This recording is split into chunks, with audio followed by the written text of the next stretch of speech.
Good morning, ladies. It's nice to be here to speak to you today on this day, study day for cancer and palliative care. My name's Donna. I live in Nottingham. I'm married. I've got a son who's now 10. I'm a reflexologist. I started training in reflexology as a direct result of the experience that I saw my father go through with cancer. He was diagnosed with esophageal cancer. The chances were not great, but he went through various surgeries and radiotherapy and chemotherapy, and it was distressing to see, and to see somebody who'd always been so strong and was always there for you really have such a hard time and completely, utterly change from what he had been. And sitting back and feeling useless, because no matter how many appointments you take them to, no matter how much you sit there and talk, you really don't feel as if you are adding anything or helping, because you can't take it away. It's a journey that they're on, and there's nothing you can do but watch and try to support and be helpful, and it is really difficult for families. So that's why I started to look into what can I do. I started with Reiki. I did my Reiki 1, and after that reflexology kept thrusting itself in my way. I'd never had a reflexology treatment. I didn't know much about it, but somebody somewhere was telling me that it was the path that I needed to go down. So I started my training and absolutely loved it, which was just as well because I paid for it. I did continue with my Reiki and I did become a Reiki master, but reflexology is the main work really that I have been doing. Once I qualified, because my reason for qualifying was to do palliative care, I applied to the Nottinghamshire Hospice to become a volunteer, which very happily they accepted me after interviews and CRBs and the various things they have to go through. And I've been there since 2008, intermittently, unfortunately, but I have been there, and it is the most rewarding work that I do and have ever done and will ever do. The treatments that you actually give to people who are in that stage of their life and coming to the end of their life, you get such a buzz from it. It's really difficult to describe. They're very grateful, very appreciative, and it is just totally beyond anything you do outside of that environment. It really is. So I've met some really inspirational people, and people that at the end of the day, no matter what's happening in your life, you go home and you go, you know what, that really doesn't matter, because it really does put life into perspective, brings things into a really sharp focus when you see what some of those people are struggling with. And it's not just cancer, there are a lot of cases that we get in with motor neurons, multiple sclerosis, various neurological disorders. So you really do see the full gamut, the real full range of what life can throw at you. This experience stood me in really good stead because it was an experience I was able to draw on, because in 2011, to be precise, Monday the 14th of March at 1:30 in the morning, my life was turned upside down. Not very good when it comes to sleep, bit of an insomniac, but always been a bit of a night owl, and I hadn't been sleeping too well. And I thought, oh, I really do need to go to bed. I'll have a shower, might help me settle. And being good and very aware of the fact that we do need to be doing regular breast checks, ladies, I decided that that was as good a time as any to do a check. And you do these things and you never expect to find anything, because you check regularly and you would be aware of absolutely anything. Oh dear. There was a lump. There wasn't just a little, is it or isn't it? There was a definite lump. And it didn't matter which way you squashed it, moved it, shoved it, massaged it. It wasn't going anywhere. It was there. And the more I thought, I wonder, the bigger it seemed to be. So, logical brain, okay, let's kick this in. Let's have some sensible thoughts. The first thing we're going to do in the morning is we're going to ring the doctor. We're not going to postpone it, we're not going to put it off, we're not going to delay, because it's important to get there as quickly as possible.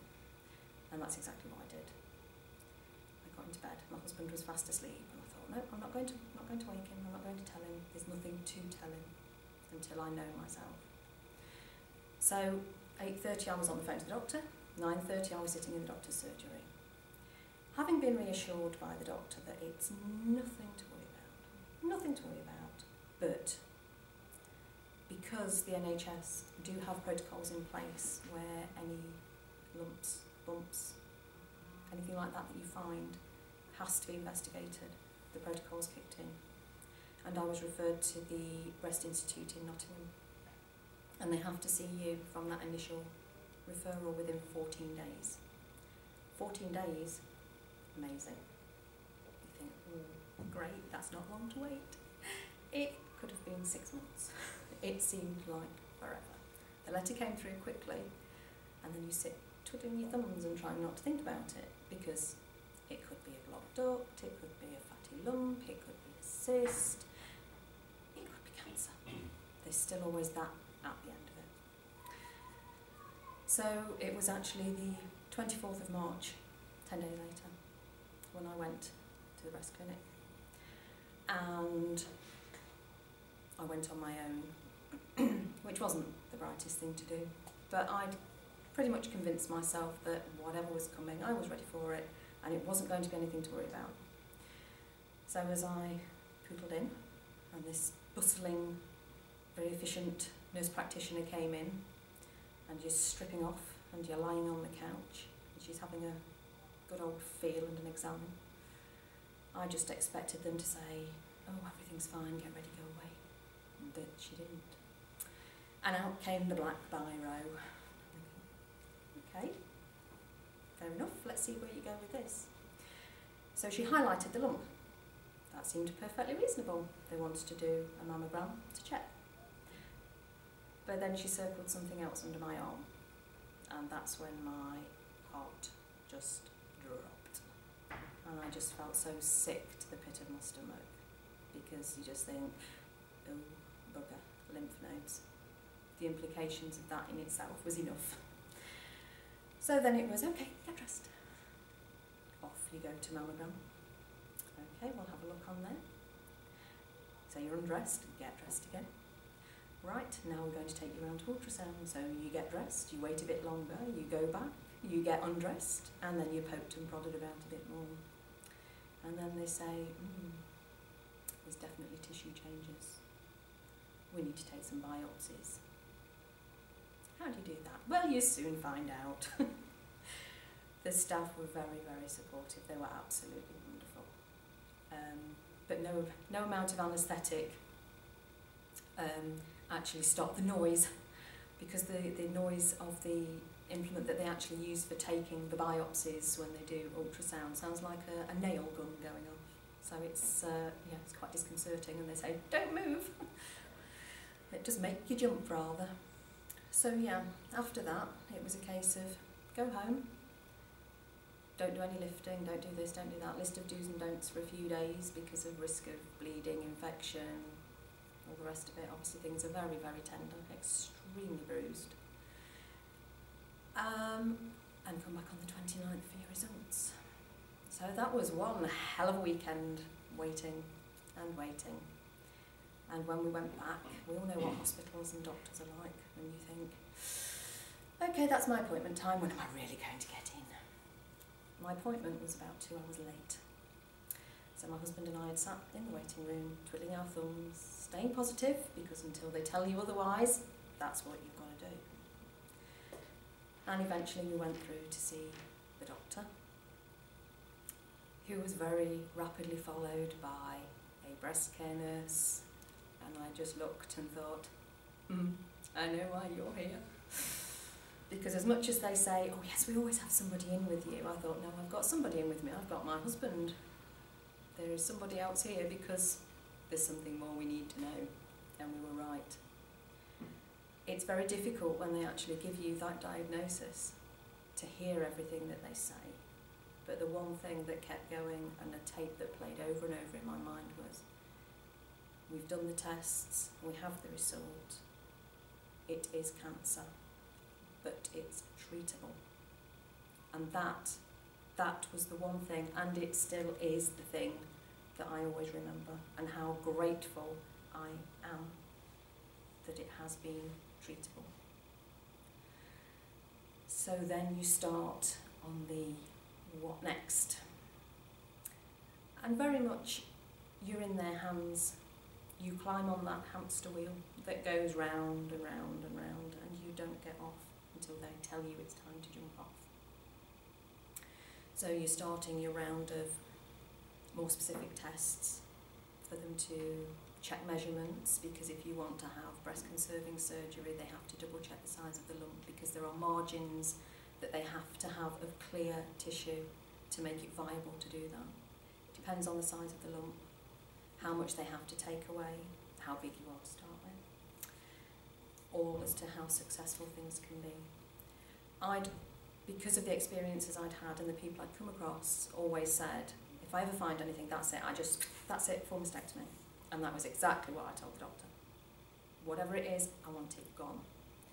But my breast care nurse said, might be an idea to consider just having the lump removed. I said, I don't just want the lump removed, I want it gone. She said, but if you consider it, if you want to see if it's viable, we'll do an MRI scan and do a double check on the other breast, and it's clearer than the mammogram,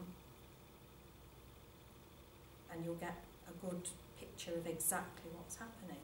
So I sort of thought, is this going to delay any surgery? No. Okay, let's go for it. Because as far as I could see, whatever there was as a baseline to start from, I wanted to know. I wanted to know what I was up against. So that's what I did. As a starting point, I was told that I needed to have surgery, which would be mastectomy, full axillary clearance. They took all the lymph nodes. I would need chemotherapy, and they question marked radiotherapy, because they said it depends on what we find. You may not need radiotherapy. And I said, I don't care what I need, that's what I want. Because I want to give myself the best chance. My son is 8 years old. I didn't bring him into this world to not be there to see him grow up. And at the very least, I want the best possible chance of seeing him through school. And that was my driving force through all of it, really. As it turned out, when I had my surgery, which was on May the 4th, which my husband found highly amusing. I don't know if anybody is a Star Wars fan, but May the 4th, Jedi Day, May the 4th be with you, and all that. Find your humour where you can.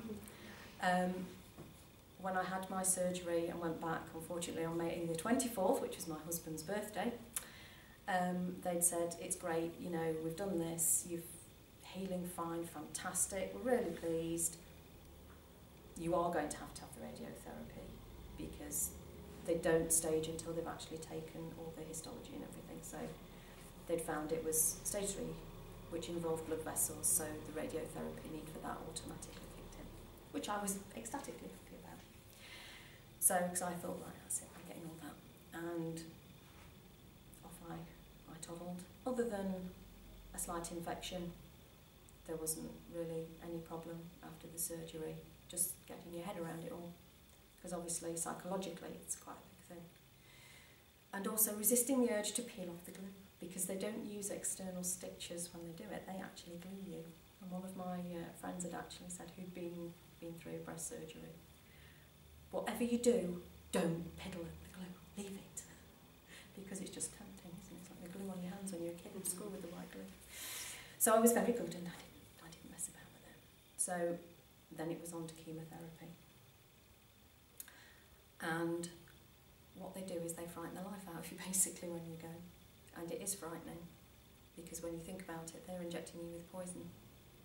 And a lot of people do actually go in, and that is what is in their mind. They're poisoning me, they could kill me. And they could. But you have to turn it on its head and say, they're doing this for my benefit, this is going to keep me alive, this is increasing my chance of surviving 10 years. And I'm going to grab it with both hands. One of the things that you have to be extremely aware of with chemotherapy is that susceptibility to infection is huge and not to be underestimated. You have to take your body temperature every day. If you've got any raise in your temperature, you have to ring in. You have to get advice, and they will throw antibiotics at you at every verse end. But it is so important because the slightest infection can turn into something major. And apparently the nurse had told us that there had been a case where somebody had gone along for her appointment with a doctor and said, okay, ready for the next round, hadn't been well, wasn't looking well, bloods came back a bit iffy. She had 4 months in hospital because she'd not reported how she'd been feeling. So it is a massive thing, and obviously things like that as well do delay the continuation of treatment, because what they do is they have you in, you see a doctor, they check your blood to make sure that everything's where it needs to be for your body to cope with the next cycle, and then it's administered. And as part of the chemotherapy protocols, you are sent home with a bag of drugs each month with it. So not only are you pumped full of the stuff, you're also sent home with lots. So you're on antibiotics as a precautionary measure, you're on steroids to just help support your body, and there's also antiemetics. But I was very lucky, I was never sick. But oh boy, the nausea was not nice, really not pleasant. And I had combination treatment. So the first 3 cycles were one drug combination, and then it switched in the second half. Now in the first half, that was okay. Alright, I lost my hair. But I could sleep. I could give Rip Van Winkle a run for his money. Waking up was the issue. Sleeping, not a problem at all. But I had actually said before I got my diagnosis to a friend that if it looks as if I've got to have chemotherapy and I might lose my hair, we'll do a head shaving. And that's exactly what we did. My friend set up a charity night, and it was also a cover because my son didn't cope very well. He didn't want his friends to know what was happening to his mum. He didn't want to talk about it. He didn't want anybody to know or be whispering, or because kids are kids. So only a very, very small number of people knew. We had a close, very close group of friends who were very supportive and who supported Bryn, my son, my husband himself. And at school, staff only knew on a need-to-know basis. So it was all kept very small, very quiet. And the idea behind the head shaving was as well to get Bryn to the end of the school year, because we'd not anticipated, because I'd healed so well and not had problems, I started my chemotherapy a lot earlier than I'd anticipated. But my hair was also falling out much quicker than anybody had anticipated, including setting the date for the head shaving. So whereas they'd said to me, you'll probably have your second cycle before you start to lose your hair. No, it was a week after the first one. Which the positive from that was that it had got where it needed to be, as far as I was concerned. The drugs were in there, they were doing the stuff. They'd gone everywhere. If my hair was falling out, that was a good sign. So it was then a panic. What are we going to do? I'm not going to have any hair left by the head shaving night that we'd booked. We'd got a couple of people, including my husband and a colleague, having their very hairy masculine legs waxed. We'd got one of the teachers and a friend who were having their head shaved too. I was thinking, oh, what am I going to do? And my friend said, that's not a problem. We've got the school fair on Saturday. Summer fair. You can have your head shaved at the school summer fair.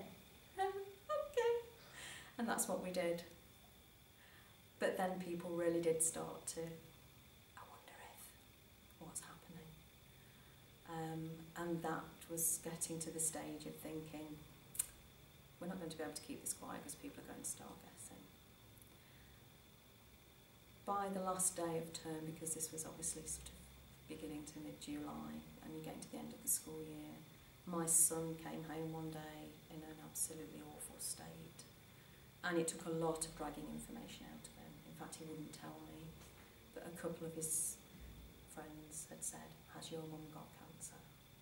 And he said, I don't want to tell them, but I can't keep this secret anymore. And I said to him, but it isn't a secret. You've chosen not to tell people, and we've tried to support you in dealing with this. But enough is enough. They need to know. And I was so proud of him because he actually sat on the last day at school just with his class. Now, he doesn't go to a huge school anyway. But I said, if you tell your class friends, they've got brothers and sisters, and the word will be out there. And by the time you come back to school in September, it's old news. Nobody will be interested. Nobody will want to know. It's, oh yeah, that. And that's what he did.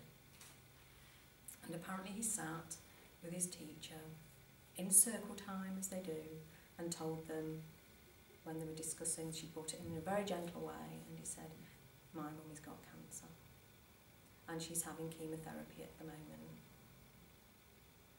And the chemotherapy makes her wee red, because that was the hook for him with the chemotherapy when we were explaining to him what it was, why, how does it work, what does it do.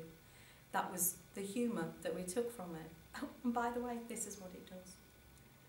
I don't think I'd ever anticipated he was going to share that with a class full of children.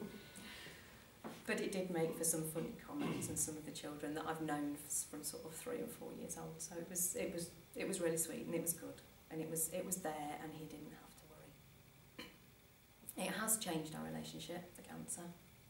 It's changed the relationship with my son hugely. Good, bad, I think good. He's probably more independent now, you know, because now he'll say, no, Mummy, let me do that. Oh, okay, go on then, knock yourself out. Whereas it was always me that he came to talk to, now he'll probably talk more to his dad, which I think is good in one respect, but I do feel a bit shut out sometimes when my husband comes and says, did he tell you about this? But his precursor to things usually is, I don't want to worry Mummy. I don't want to make Mummy sad. I don't want to make Mummy upset. So it's something that we're having to adjust to and work round, and hopefully as time goes on and he sees that, you know, as I keep saying to him, you're stuck with me, I'm not going anywhere. Hopefully that will reduce his stress and anxiety with it, because he really does have problems from time to time. He'll have a wobble, but you know, he's 10 years old now, and it's still very young. Any child with a parent going through that, it's very difficult as a parent putting your child through it, and there's a lot of guilt attached to that, although it's totally beyond your control. That's the way it does make you feel. So we got through the chemotherapy.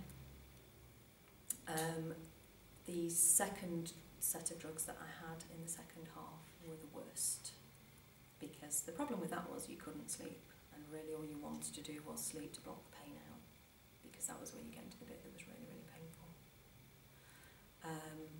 But it was one of those where you just think, necessary evil, we just move forward and we get on with it. One of the worst things for me about chemotherapy was the fact I couldn't taste anything. Everything is like mushy cardboard. It's revolting. Absolutely. Even the big juicy steak I cooked myself when my son and husband went away. I thought, I'm going to really enjoy this. It looked wonderful. It smelled gorgeous. It tasted rubbish.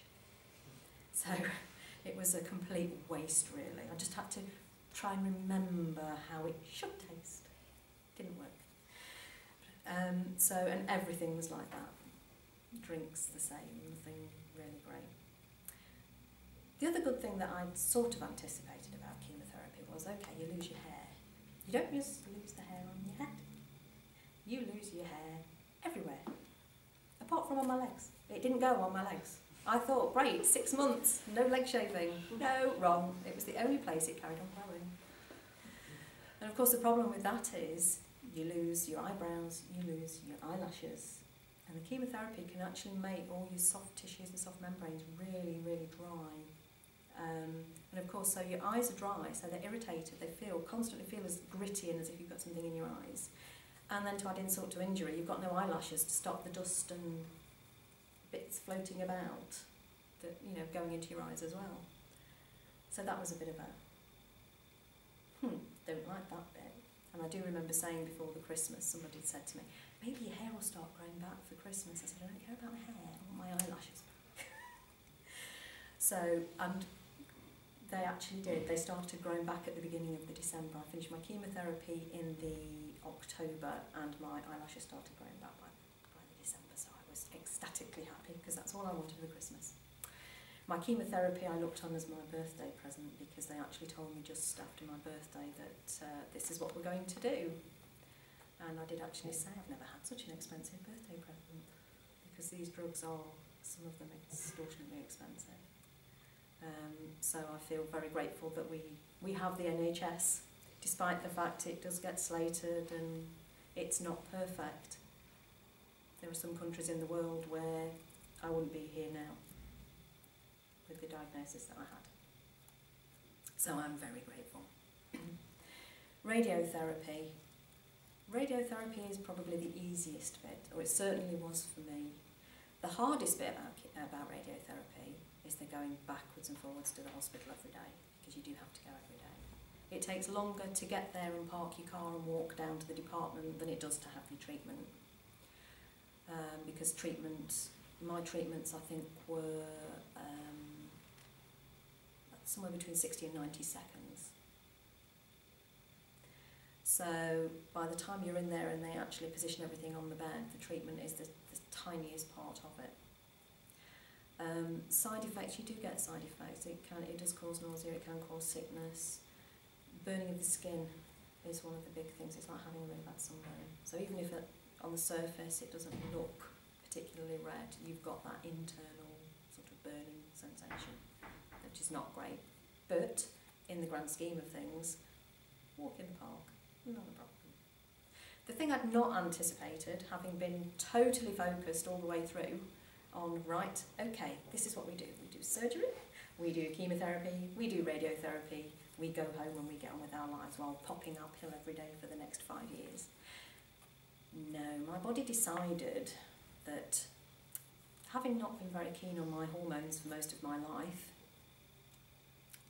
that it didn't like the idea of the chemotherapy putting me into menopause, which I was quite looking forward to. It decided it was going to keep working. And unfortunately my cancer was estrogen positive. So that was not a good thing. So it was a case of, well, we could try injections to suppress them, and I thought I would do fancy that. But what we'd really recommend is you just have your ovaries removed. So I said, okay, we'll go for option 2. So that sort of was an added extra that really did throw me off balance for a while, just because I'd focused in my mind what I was doing, where we were going, and when there was going to be an end to it. So we did that, we got that done, and of course you go straight into a postmenopausal state. Oh, that scrambles your brain. Not only are you dealing with what they call chemo fog, because the chemotherapy does affect your memory, it does affect your ability to concentrate, you've then got the effect of being postmenopausal as well. So my brain doesn't function in quite the same way as it did. And although there are certain things my husband can get away with now because I can't remember, there's still a lot more that he doesn't. So it's not quite as badly affected as I think he would probably hope at some point. Right the way through, from diagnosis all the way through my treatments, I've had complementary therapies. I made it well known that that is what I would do. My breast care nurse knew that I was a reflexologist, and I did Reiki, and I used homeopathy, and I used aromatherapy, and I was open to try anything, and I was going to continue to do that. I didn't meet with any negative feedback on that from any of the staff at the hospital that I spoke to, because I did check with the chemotherapy nurse before my chemo started, because you do have to be aware that some herbal supplements and things don't sit well with some of the treatments. I mean, I'm on tamoxifen, and you can't take St John's wort, for instance, with that. So you do have to be very, very careful what you do. But it was a case of, no, with what you're wanting to do, you want to do that, that's fine, go for it. So I did. But I had reflexology right from the start, and that certainly helped me. It reduced stress levels. My son was having treatments as well, and my husband had some. It helped us all. It just helped to keep things in perspective as much as you can. I'm not going to say it puts everything in place and makes you just go, yes, everything's fine, because it doesn't. But it certainly helps with those levels of anxiety and stress. And it helps with your frame of mind as well. I particularly like to have reflexology within a couple of days before I went for chemotherapy, because the thought of sitting there again, as much as you mentally in your mind are ticking off treatments and thinking, okay, 1 down, 5 to go, 2 down, 4 to go, it gets harder as it gets towards the end. And I think particularly with the second half, because the symptoms changed and were more difficult to deal with, it was harder to think, oh boy, I know what's coming for the next week, 10 days. I'm going to feel really, really bad at the start of that cycle. So it certainly did help with that. Along with reflexology, I also did myself Reiki treatments as well, which were wonderful, and used meditation and visualisation as well, which is very, very powerful. I'm also very lucky to have a friend who's a homeopath, and she treated me as well, and I had remedies before my surgery, after my surgery, and all the way through that helped with side effects of the chemotherapy and the radiotherapy, and again helped to just keep me calm and deal with things in a fairly calm manner. So that was amazing. I also had some acupuncture, which was fantastic as well for the nausea. So all of the therapies were absolutely amazing and really did add, for me, that support to get me through it. And I don't really like to think how different it could have been had I not been in the place in my life where I'd got this open and available to me. So it is very valuable. It really is valuable. There are so many people out there, though, that don't necessarily know. And there are so many therapists that won't treat people with cancer or who have had cancer and are still on that journey. And they really are the people who need the help the most. So that is a hard one. And it is really dispelling myths that surround it, because there is still some that think that, you know, well, you can spread it. No, you can't.